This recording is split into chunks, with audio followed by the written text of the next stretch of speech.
Hello viewers, আসসালামু আলাইকুম। আজকে আমরা আলোচনা করব জিআরইর একটি গুরুত্বপূর্ণ অংশ ভার্বাল। ভার্বালের আরেকটি গুরুত্বপূর্ণ অংশ হচ্ছে সেন্টেন্স ইকুইভ্যালেন্স। এই সেন্টেন্স ইকুইভ্যালেন্সের স্ট্র্যাটেজি নিয়ে আলোচনা করব, এরপর আমরা একটি কোশ্চেন প্র্যাকটিস করব। তো আমরা তার আগে জেনে নিই আমরা সেন্টেন্স ইকুইভ্যালেন্স করতে গেলে কি কি মিস্টেকগুলি করি, এবং এটা হচ্ছে কমন মিস্টেক। প্রথম হচ্ছে র্যান্ডমলি অ্যান্সার কোশ্চেন, অর্থাৎ আমরা র্যান্ডমলি কোশ্চেনটাকে অ্যান্সার করে ফেলি। আমরা কোনো প্ল্যান ছাড়া কোশ্চেনের অ্যান্সার করি। তারপর হচ্ছে উইদাউট স্ট্র্যাটেজি, আমাদের কোনো নির্দিষ্ট কোনো স্ট্র্যাটেজি নেই এটাকে সলভ করার।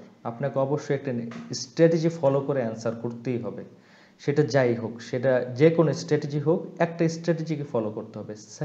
থার্ড হচ্ছে first I will learn vocabulary and then I will practise. কিছু কিছু স্টুডেন্ট, আমি মনে করি ম্যাক্সিমাম স্টুডেন্ট এই ভুলটা করে, সেটা হচ্ছে প্রথমে তারা অনেক ভোকাবুলারি মুখস্থ করা শুরু করে, তারপরে তারা প্র্যাকটিস শুরু করে। ভোকাবুলারি এবং প্র্যাকটিস একসাথেই করতে হবে, সাইমালটেনিয়াসলি করতে হবে। আপনি ভোকাবুলারি শিখলেন, সাথে সাথে প্র্যাকটিসও করলেন। তো কথা না বাড়িয়ে আমরা দেখি একটা স্ট্র্যাটেজি নিয়ে আজকে আলোচনা করব। সেটা হচ্ছে আচ্ছা সলিউশনটা কি। এই যে কোশ্চেনগুলি আপনাকে অ্যান্সার করতে হবে, কিন্তু প্রবলেমগুলি নিয়ে আমরা আলোচনা করলাম, কী কী প্রবলেম আমরা তৈরি করি আমাদের অ্যান্সার করার জন্য। তো আপনাদের সলিউশনটা কি সেটা জেনে নিই। সলিউশনটা হচ্ছে আমরা একটা মেথড ফলো করব, সেটা হচ্ছে ডিপিআরএম। ডিপিআরএম মেথড ফলো করে আমরা কোশ্চেনের অ্যান্সারটা করব। এই ডিপিআরএম মেথডটা এটা আমার একটা তৈরি করা মেথড। এটা আমার কাছে মনে হয়েছে এইভাবে করলে, এই সিকোয়েন্স অনুযায়ী করলে আমরা কোশ্চেনগুলির অ্যান্সার করতে পারবো সেন্টেন্স ইকুইভ্যালেন্সের। এই সিকোয়েন্সটা হচ্ছে ডিপিআরএম। প্রথম হচ্ছে direction, parts, relationship, answer first, match with option. অর্থাৎ প্রথমে আপনার সেন্টেন্সের ডিরেকশন বের করতে হবে, এটা কি পজিটিভ, নেগেটিভ নাকি নিউট্রাল। তারপরে বের করতে হবে পার্টসগুলি, অর্থাৎ সেন্টেন্সটা অনেক সময় বড় থাকে, বড় থাকলে তো আপনি অ্যান্সার করতে পারবেন না, আপনাকে ছোট ছোট পার্টসে বিভক্ত করতে হবে। দেন রিলেশনশিপ, ওর ভিতরের যেই ওয়ার্ড থাকে, সেন্টেন্সগুলি থাকে, তাদের মধ্যকার রিলেশনশিপ বের করতে হবে। তারপরে অ্যান্সার ফার্স্ট, এটা মোস্ট ইম্পর্টেন্ট। আপনাকে আগে অ্যান্সার করে নিতে হবে, দেন অপশনগুলির সাথে মিলাতে হবে। আমরা যেটা ভুল করি যে আমাদের যে 6টা অপশন থাকে সেন্টেন্স ইকুইভ্যালেন্সে, আমরা আগে ওই 6টা অপশন আগে দেখে নিই। 6টা অপশন থাকলে যদি আপনি দেখতে যান, তাহলে আপনার ব্রেনের মধ্যে ওই 6টা অপশন রেজিস্টার হয়ে যাবে। তখন আপনার ব্রেইন আপনাকে এই কোশ্চেনের অ্যান্সারটা আপনার ক্রিয়েটিভিটি ইউজ করে বের করা সেটা আপনাকে করতে বাধা দিবে। আপনি হয়তো বুঝতে পারতেছেন, আমি আবারও বলি, আপনার যখন ব্রেইনে ওই 6টা অপশন গেঁথে যাবে, তখন আপনার ব্রেইন বাধা দেবে আপনাকে নতুনভাবে চিন্তা করার, আপনার ক্রিয়েটিভিটিকে ইউজ করার। তা আপনাকে ক্রিয়েটিভিটি ইউজ করতে হবে। এই জিআরই এক্সামটাই হচ্ছে আপনার ক্রিয়েটিভিটির সাথে অনেকাংশে জড়িত, বিশেষ করে আপনার ভার্বাল পার্টে। তো আমরা একটা কোশ্চেন আগে অ্যান্সার করি, তাহলে বুঝতে পারবেন পুরো ব্যাপারটা। সেটা হচ্ছে আমরা একটা কোশ্চেন নিয়েছি, সেটা হচ্ছে জিআরইর যে অফিসিয়াল ওয়েবসাইটে রয়েছে পুরো ওয়ার্ল্ডে, যারা জিআরইর অথরিটি, সেই ইটিএস একটা বই বের করেছে, সেটা হচ্ছে জিআরই ভার্বাল। তো সব ভার্বালের একটা অংশ সেন্টেন্স ইকুইভ্যালেন্স থেকে আমি এই কোশ্চেনটা পিক করেছি আপনাদেরকে বোঝানোর জন্য। তো আমরা দেরি না করে শুরু করি কোশ্চেনটা।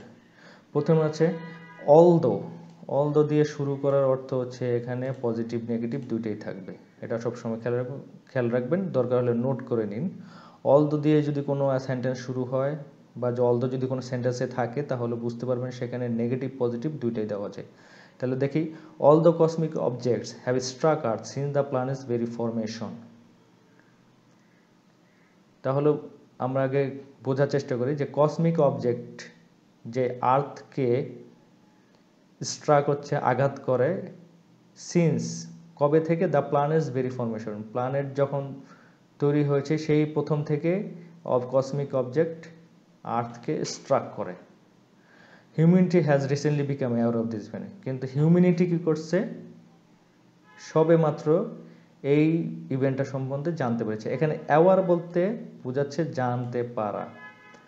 এই অ্যাওয়ার বলতে আমরা বলি সচেতন থাকা, জানতে পারা, কিন্তু এই কনটেক্সটে, হ্যাঁ আমি আবারও বলি জিআরইর ভার্বাল পার্টে আপনাকে কনটেক্সট অনুযায়ী মিনিং বের করতে হবে। আপনি যা মিনিং জানেন সেইটাই যে হবে এরকম না, আপনার ওখানে একটা কনটেক্সটে একটা ওয়ার্ড বসলে তার মিনিং অন্যটা হয়ে যেতে পারে, চেঞ্জ হয়ে যেতে পারে।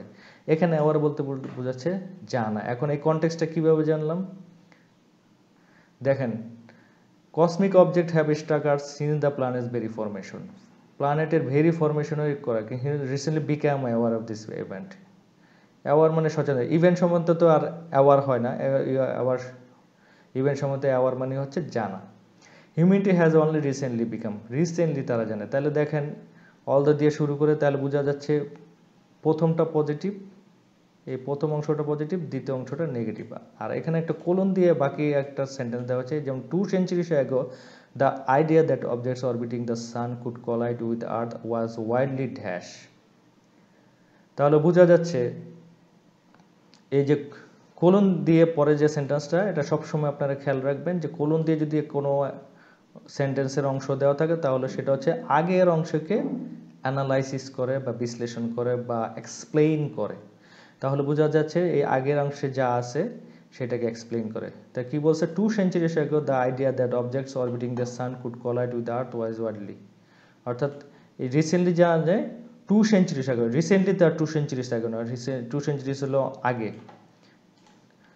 2 centuries ago the idea that objects orbiting the sun could collide with earth was widely dash। তাহলে দেখেন রিসেন্টলি তারা অ্যাওয়ার জানতে পারে, তাহলে 2 centuries আগে কি তারা জানতে পারতো না? এখন আমরা দেখি আমার ডিপিআরএম মেথড কি বলে। আমরা ডিরেকশন বের করলাম, পজিটিভ নেগেটিভ দুইটা আছে, ফাইন। পিতে বলছে পার্টস, এই যে এখানে আমরা পার্টসে বিভক্ত করলাম, একটা পার্টস, দুইটা পার্টস, তিনটা পার্টস। পার্টস আমরা বিভক্ত করে দিলাম। দেখেন তিনটা পার্টস করার কারণে আপনার বুঝতে সুবিধা হবে। এই প্রথমে এই পার্টসের আপনি একটা সম্বন্ধে জানতে পারলেন, বিশ্লেষণ করলেন, তারপর সেকেন্ড পার্ট, তারপর থার্ড পার্ট। এখন আমরা যেটা করব সেটা হচ্ছে আর এ হচ্ছে রিলেশনশিপ। এখন দেখেন আমরা রিলেশনশিপ কিভাবে হয়, আমি আবার এটাকে আনকালার করে দিচ্ছি, তাহলে দেখতে বুঝতে সুবিধা হবে।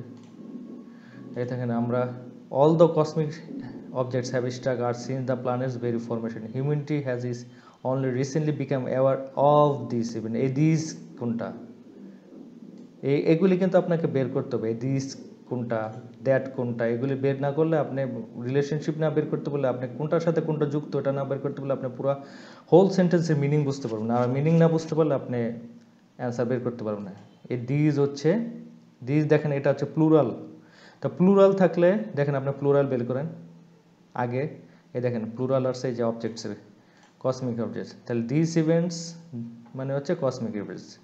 আরেকটা রিলেশনশিপ দেখেন আছে কিনা, 2 centuries ago দ্য আইডিয়া, এই যে দেখেন দ্য আইডিয়া, দা দিছে, দ্য আইডিয়া, আইডিয়ার আগে দা দিয়ে এটাকে নির্দিষ্ট করেছে। দ্য আইডিয়া কোন আইডিয়া, এই যে that objects orbiting the sun could, এই আইডিয়া, এটা একটা আইডিয়া। এই রিলেশনশিপে গেল ডিপিআরএম। ওখানে আমরা অ্যান্সার করব। অ্যান্সার করার আগে কি দেখেন পুরা বাক্যটাকে আমরা একটু ভেঙে ভেঙে আবার পড়ি। All the cosmic objects have struck Earth since the planets very formation. এখানে পজিটিভ বলা হয়েছে যে যদিও কসমিক অবজেক্ট আর্থের যে ফরমেশন হয়েছে সেই ফরমেশনের প্রথম থেকেই এটাকে আঘাত করে, humanity has recently become aware of this, humanity recently এটা সম্বন্ধে জানতে পারে। 2 centuries ago, 2 centuries ago আগে, রিসেন্টলি না, এটা অনেক আগের কথা। 2 centuries ago তারা কি জানতে পারে, the idea that objects orbiting the sun could colloid with the, সূর্যের আশেপাশে যে অবজেক্টগুলি অরবিটিং করে মানে ঘোরাফেরা করে সেগুলি যে আর্থকে কলাইড করতে পারে, কলাইড হচ্ছে সংঘর্ষ করতে পারে, সেটা সম্বন্ধে কি ছিল। তাহলে দেখেন রিসেন্টলি তারা এটা জানতে পারে, তাহলে 2 centuries আগে কি তারা জানতো না? আর আরেকটা জিনিস দেখেন, আরেকটা ইম্পর্টেন্ট জিনিস, সেটা হচ্ছে objects orbiting the sun could collide আর কসমিক অবজেক্টস হ্যাভ স্ট্রাকার্স, দুটো কিন্তু সেম,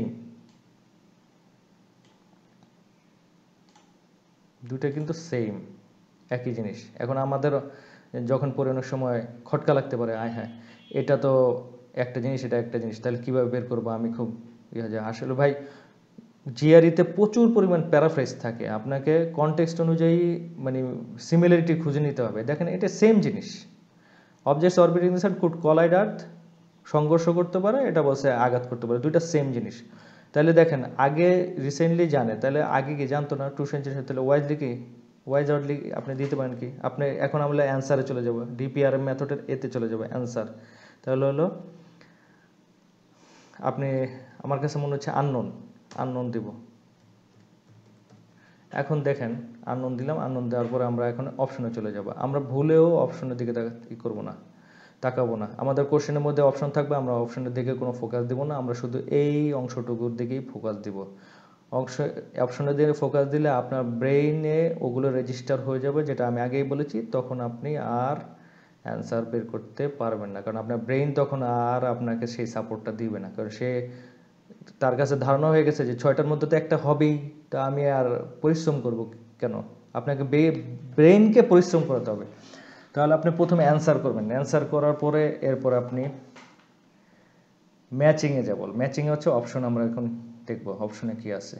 আমরা যদি নিচের থেকে যাই, আমার নিয়ম হচ্ছে আমি নিচের থেকে শুরু করি, 6টা অপশনের নিচের থেকে শুরু। আননোন আর ডিসবিলিভড ম্যাচিং করে, হ্যাঁ ম্যাচিং করে, তাহলে আপনি ওকে দেন। মার্জিনালাইজড অর্থ হচ্ছে কোনো জিনিসকে কম গুরুত্ব দেওয়া। মার্জিন মানে হচ্ছে ছোট, মার্জিনালাইজ হচ্ছে কোনো জিনিসকে ছোট করে দেখা বা ছোট করে ফেলা, এরকম কিছু। এটার সাথে আননোনের কোনো সম্পর্ক নাই। তাহলে আমরা কি করব, এটাকে ক্রস দিয়ে দিই। প্রমুলগেটেড হচ্ছে এটাও এরকম কোনো জিনিসকে প্রমোট করা। তো প্রমোট করা সাথে তো আননোনের সঙ্গে কোনো কিছু জানে না আননোন, আর কোনো কিছু প্রমোট করা, দুইটা তো সম্পূর্ণ ভিন্ন শব্দ, এটা যায় না, এটা ক্রস। ডিসেমিনেটেড হচ্ছে স্প্রেড করা, কোনো ইনফরমেশনকে স্প্রেড করা, কোনো কথাকে স্প্রেড করা। আননোনের সাথে কোনো কথা স্প্রেড করা যায় না, অর্থাৎ মিল খায় না, সেটা এটাও আমরা বাদ দিব। ডাউটেড হচ্ছে, ডাউটেড মানে কি, যে কোনো কিছু বিশ্বাস না করা, এটাকে বলা হয় ডাউট। তা আননোনের সাথে কোনো কিছু না জানা, কোনো কিছু বিশ্বাস না করা, ক্লোজ। সুতরাং এটা আমরা ওকে দিতে পারি। কিন্তু আমরা এখনও কিন্তু ফাইনালাইজ করবো না, আমরা ফাইনালাইজ করবো সবগুলি কোশ্চেনকে এলিমিনেট করার পর। রিডিকিউলড অর্থে হচ্ছে আমরা জানি রিডিকিউলড হচ্ছে হাস্যরস করা, হাসাহাসি করা, এই ধরনের কিছু। রিডিকিউল বা তুচ্ছতাচ্ছিল্য করা, রিডিকিউলডের সাথে আননোনের কোনো ম্যাচ হয় না, সুতরাং আমরা এটাকে আমরা যখন এই 6টাকে বিশ্লেষণ করে আমরা এলিমিনেট করতে পারলাম, খুব সাকসেসফুলি 4টাকে এলিমিনেট করতে পারলাম, তখন কিন্তু আমরা 2টা অ্যান্সার বের হয়ে গেল। তাহলে আমাদের অ্যান্সার হচ্ছে আজকে বি আর এফ, ডাউটেড, ডিসবিলিভড, এটাই হচ্ছে অ্যান্সার। তো বন্ধুরা, এভাবে আপনারা আপনাদের সেন্টেন্স ইকুইভ্যালেন্স কোশ্চেন সলভ করবেন। দেখা হবে নেক্সট ভিডিওতে। আসসালামু আলাইকুম।